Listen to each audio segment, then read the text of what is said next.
हेर्छ खुसीले हो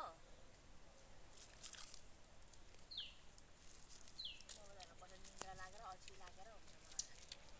मलाई चलानी आँप चाहिँ रोप्नु पर्ने रहेछ है केटा हो चल्ने आँप कि एकदम बयर यस बयर दिस इज बयर आई एम रङ थिङ बयर बयरलाई भाडा आँपलाई बयर भन्ने आदत भइसकिसक्यो कहाँ खल्लो रहेछ त यो पाएको मात्रै गुलियो हो यस्तो चाहिँ यो गुलियो हो यो खालको वाह भएर खाने मेरो छ दाजु